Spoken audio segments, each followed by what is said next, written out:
Yeah. No, it's disgraceful. And then the other thing that really pisses me off about this game is the media's coverage of the Vikings, because the Vikings are now 8-1. The only team they've lost to was the formerly undefeated Eagles. We'll get to later. Early in the year, too. Yeah, it was the second week of the season. With a new coach. Exactly. And the Vikings have continuously beaten good teams. Mm-hmm. They have another test against the Cowboys next week. But overall, their offense has been playing great. Justin Jefferson, if Tyreek Hill didn't exist, we'd be going on pace for having one of the best seasons in the NFL. And their run game, Dalvin Cook, Kirk Cousins has played great. Their defense has played great. Overall, the team as a whole has been playing fantastic, and nobody's giving them credit. A lot of the times, they're not even in the top 5 for most people. And I'm one of those people. I'll be honest. I've been one of those people. I've been hesitant to go around the Vikings. But now, after this game, coming back from a 14-point deficit, being 8-1, being right there with the Eagles for the number 1 seed, the Vikings deserve their flowers. Yeah, and I know some people don't like it. The past 3 weeks, I've had the Vikings in my top 5 for this reason. And I was coming from the perspective where everyone who covers the Vikings and is close to that team has said there's a noticeable change in that locker room when you look at the difference between last year with Mike Zimmer and this year with Kevin O'Connell. No disrespect to Mike Zimmer, but sometimes that voice just gets a little old.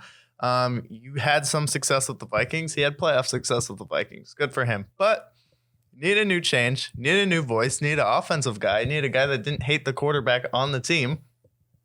And then the vibe has changed, and now that's led to them winning these close games.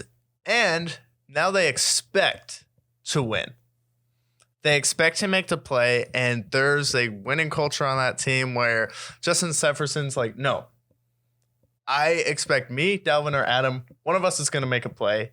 And Kirk has given us the ability to make that play. Kirk Cousins is someone who, love him or hate him, he'll throw it to his guy.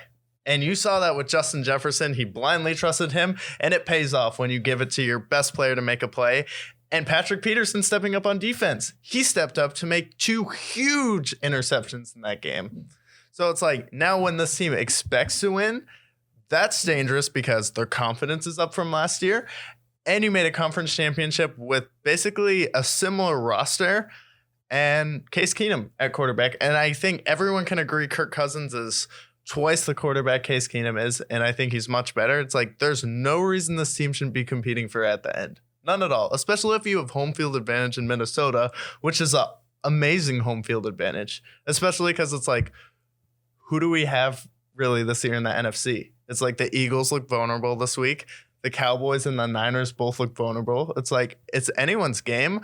And I think the Vikings have the best talent on offense and defense to get it done.